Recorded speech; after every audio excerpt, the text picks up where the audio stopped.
Brent Blackwelder is an Emeritus President of Friends of the Earth. Brent was the founder and first chairman of the Board of American Rivers, our nation's leading conservation organization. He was also one of the founders of Environmental Policy Institute, which merged with Friends of the Earth in 1989.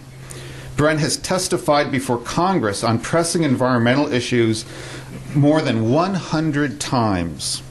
As a leader in the effort to save rivers, Brent helped, the joys of technology, Brent helped expand the National Wild and Scenic River System from 8 rivers in 1973 to over 250 today.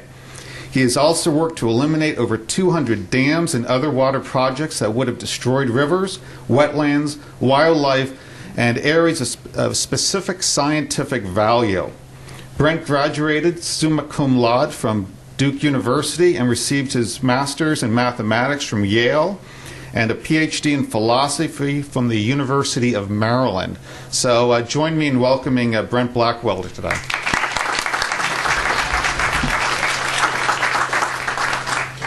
Greetings, everybody. For those who heard me speak yesterday, I'm going to try to make some different points or different illustrations so you don't completely hear a rerun. So I wanted to actually start out with the response to some of the discussion and questions at the end, which relates to what do you say about economic growth and the questions on religion, because being a preacher's kid, I'm the son and grandson of Episcopal ministers.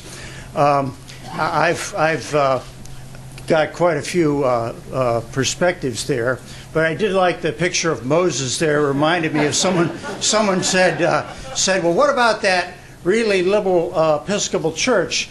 And said, yeah, they had 6 commandments and 4 suggestions. But I will come back to religion and what I think we ought to be using the Bible, because it actually has a vision of life on earth as a dynamic flourishing of all creatures. In fact, I'll go to it right now. In Genesis, the blessing, be fruitful and multiply, is not given first to humans. It's first given actually to sea monsters and creeping things, and then all the animals. And then only last is given to humans. So the blessing has got to be seen as part and in the context of earlier blessings. And what you're looking at in that first chapter, as I see it, is a metaphorical version, but a version of a planet teeming with life in dynamic flourishing. But what's happened now is that you have got one species, namely the humans, who are so dominant. We are producing, as our last speaker pointed out, another great extinction. And when they asked E.O. Wilson, who was quoted, what would happen if there were no humans? How many animals and other species would go extinct? He could only think of two species of human head lice. So not many creatures out there depend on us, but we are devastating for them. And that is not consistent with the vision in Genesis, nor is the interpretation of dominion. Having dominion, that can have 2 meanings in Hebrew. The Old Testament's written in Hebrew. It can mean squash or stomp down, just wipe out. That's one meaning. The other is dominion in the sense of responsibility for and stewardship of. And that is the only interpretation consistent with the fact that Genesis chapter 1 labels the creation not merely good, but very good. And so I think those of us here ought to go on the offense against the Catholic Church. What is the Catholic Church doing? Stomping out God's creation, using the wrong metaphor, a wrong meaning of the term. They're not exercising stewardship, which is amplified metaphorically as I look at it in the second chapter, where humans are in the Garden of Eden. A gardener takes care of and is responsible for, has power over that garden, but that's a huge responsibility, not a responsibility to knock it out. So I would think we ought to now, with this new Pope making some statements, I'm not sure where they're going to go, but if they're obsessed on abortion, gay marriage, and population and birth control, those were the 3 things. Maybe some policy changes would come if he got a little more welcoming response. So there's an area in which we ought to be taking the offense, a high moral ground I think we have.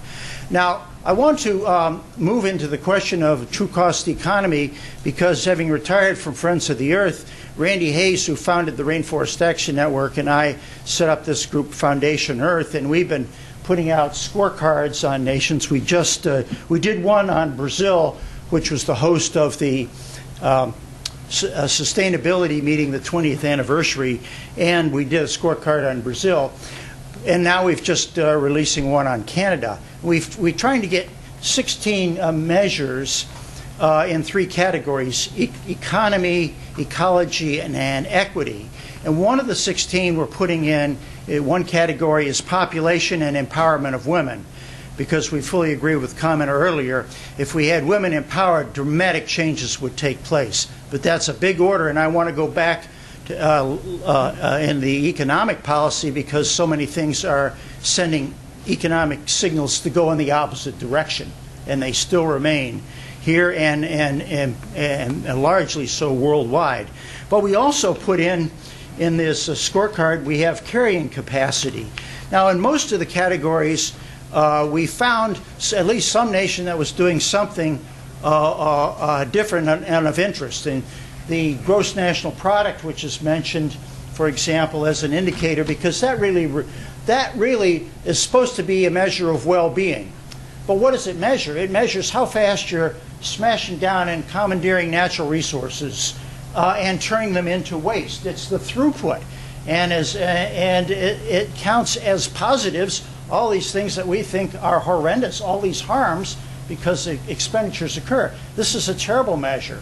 As Robert F. Kennedy Jr. said, it measures everything in life except that which is most important. Now, country of Bhutan has a gross national happiness indicator.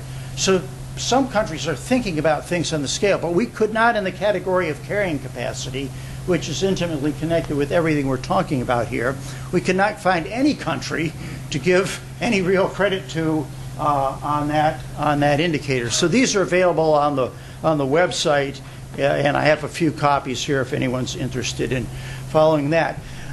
But since we are right now probably at U.S. consumption levels using at least 1.5 planets worth of resources, and that can't continue.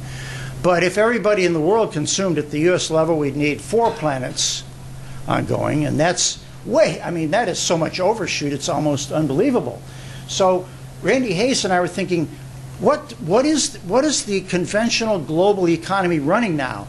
Every principle it's got is that we've got to have not only growth in the material consumption, the consumerism, but we need more people, because the capacity of modern industrial assembly lines is so tremendous that they could produce vastly more quantities of things than anybody could possibly consume.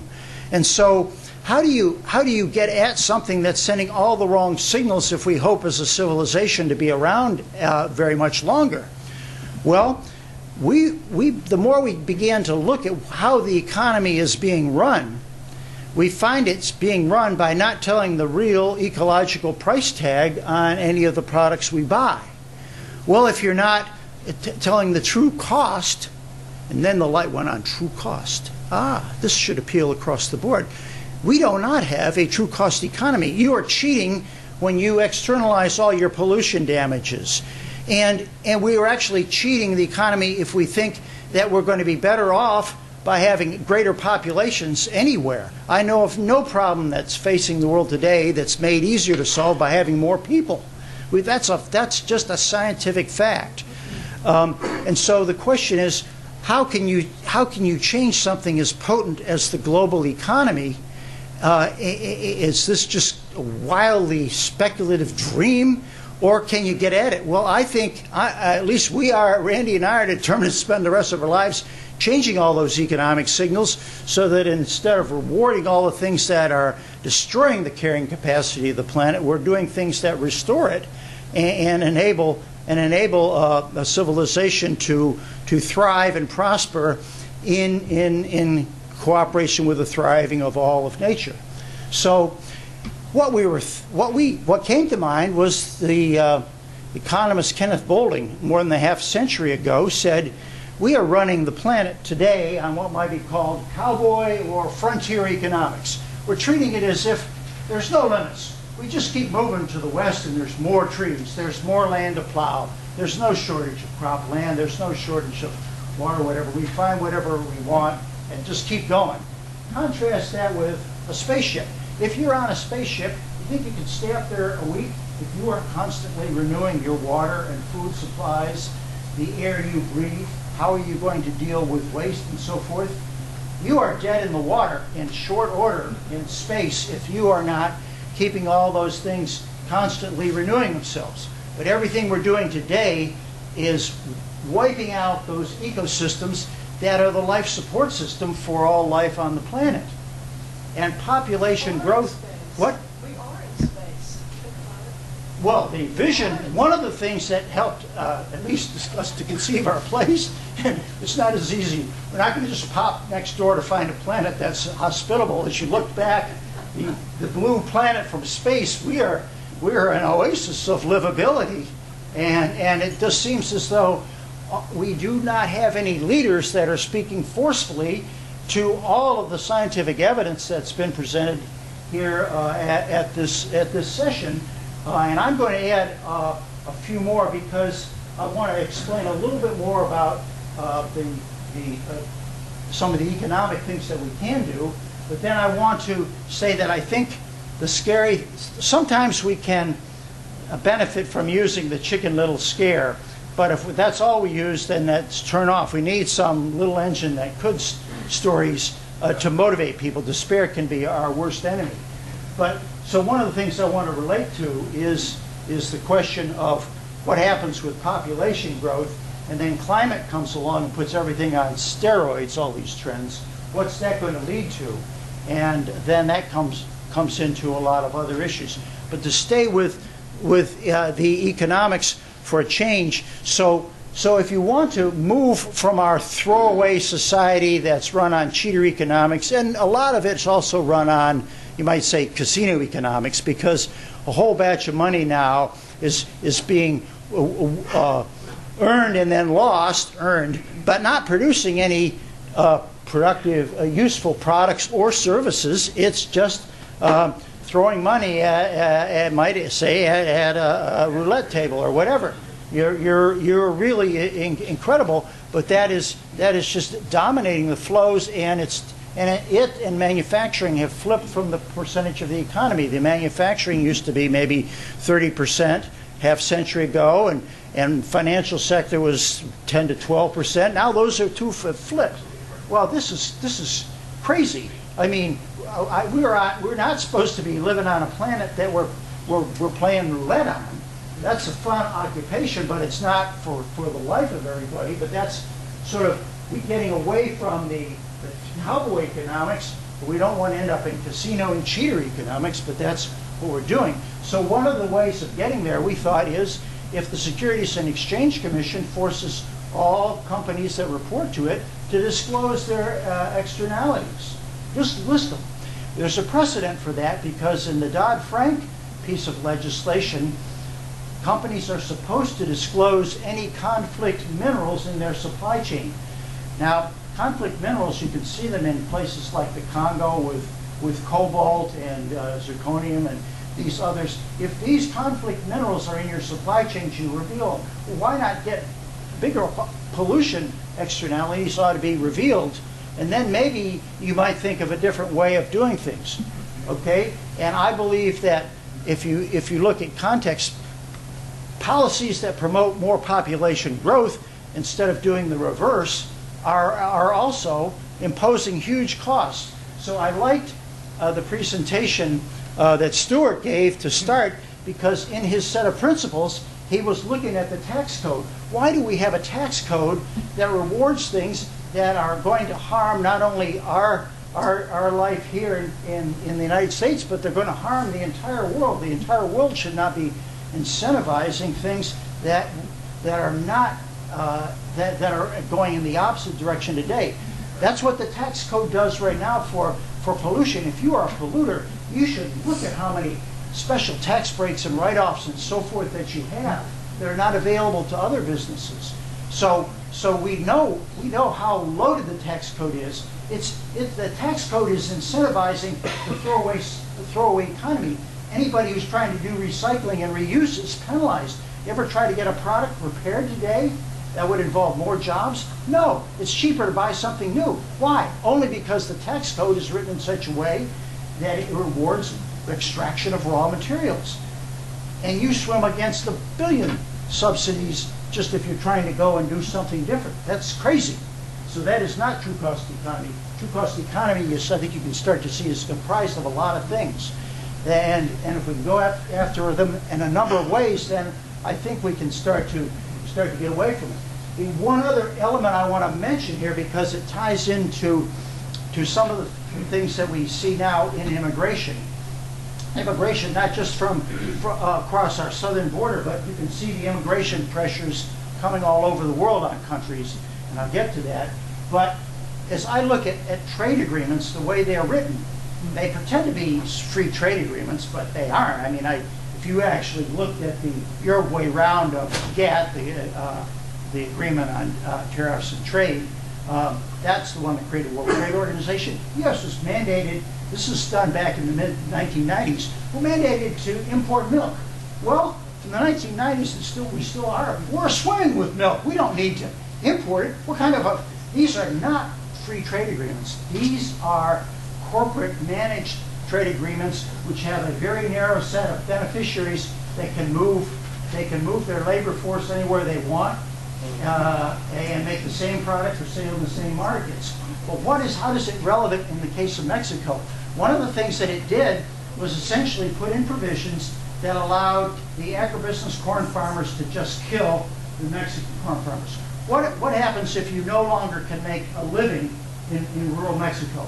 Well, you might migrate. You may try Mexico City or another city first, and those become less and less livable, and then out of desperation. So I would actually look for blame. A lot of the blame is on trade agreements, and there's a big one pending right now, the Trans-Pacific Partnership.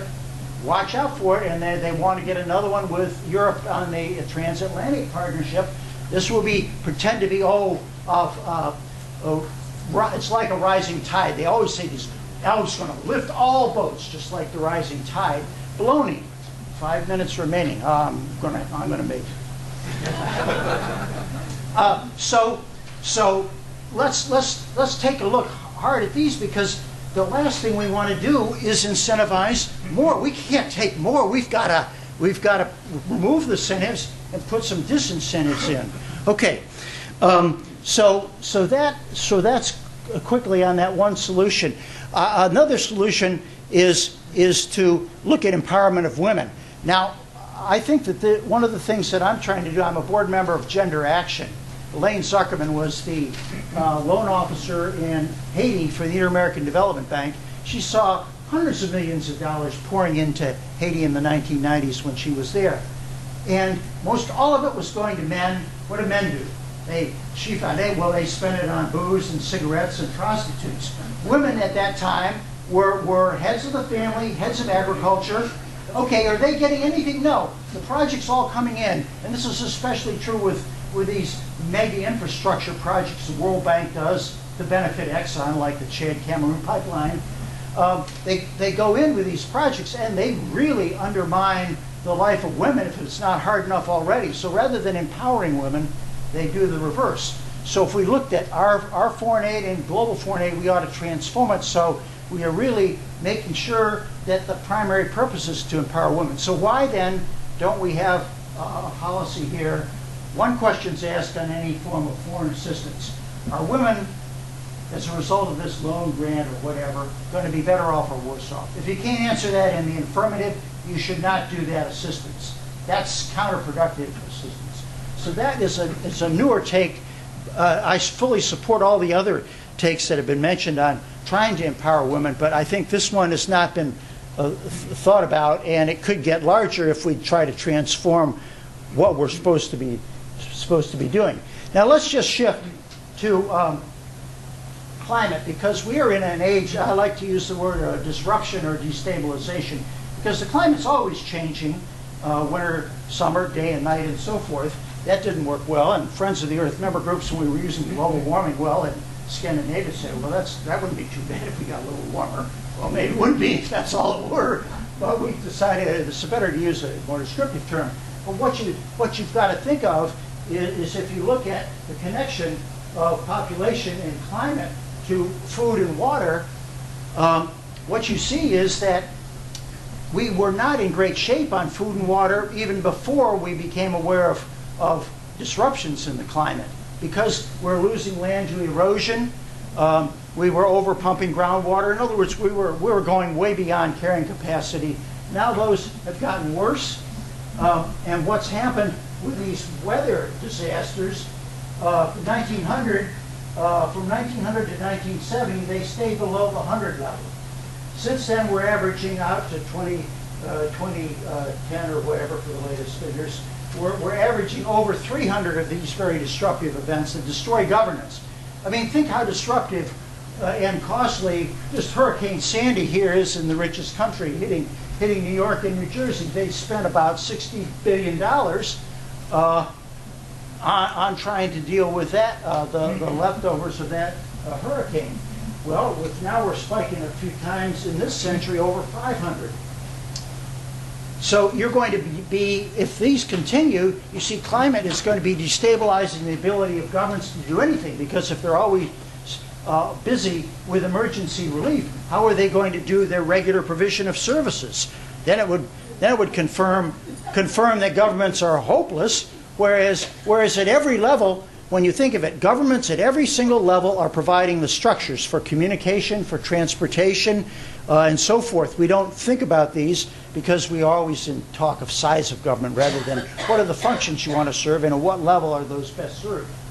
So what happens then, we're already seeing these conflicts materialize. They're not out in the future. And just one that I want to mention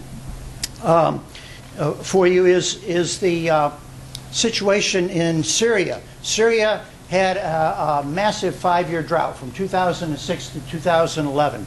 Thomas Friedman has written 2 articles in the New York Times, one in 2012 and another in 2013, about the root cause of the disturbance, which is imposed on, obviously, you're looking at highly polarized country with all sorts of ethnic hatreds, and you've got a dictator there out of touch and so forth, and then rebel factions. But coming on top of that is this 5-year drought. Those people living self-sufficiently in rural Syria, that's both in the northeast portion and the southern portion, 85% of their flocks they have got to sell. They can no longer sustain it. So the livestock is extinguished. They move into cities. There's nothing there for them. Okay, dissatisfaction. It's a straw that breaks the camel's back. And so, bang, we've got, now is the U.S. thing going to go to war and supply weapons and start another war? Well, fortunately, the popular opinion polls showed less than 10% support for that. But I want to look at it from the standpoint of a government official in Jordan, because the Washington Post headline ran, this is in March, quote, "An overwhelming exodus. Flow of Syrians fleeing civil war has accelerated." Again, many are going to Jordan. So a leading government spokesman, Sami al-Matah, pleaded on the government's behalf, quote, "Jordan can barely afford to provide water, education, and electricity for its own population, and now we have a second population growing by 1% each day." Pretty scary, but right there you see the problem. We've seen it before when there have been upheavals in Afghanistan and people streaming into Pakistan. But now the scary population projections for the Middle East countries is by 2030 a growth of over 130%. Holy smoke, the carrying capacity in those places is quite limited. In fact, Saudi Arabia has already pumped its aquifer dry. It pumped a fossil aquifer to grow wheat and was a wheat exporter for a while. But that's a blip in time. How thoughtless that kind of procedure was. See, there have been 2 books written that we are, 2 are both titles Climate Wars. There's going to be maybe a copyright fight on that one, but one is by a person, Welzer, from German think tank. By the way, my talk will be on accessible. We'll send the email to everybody with the citations here.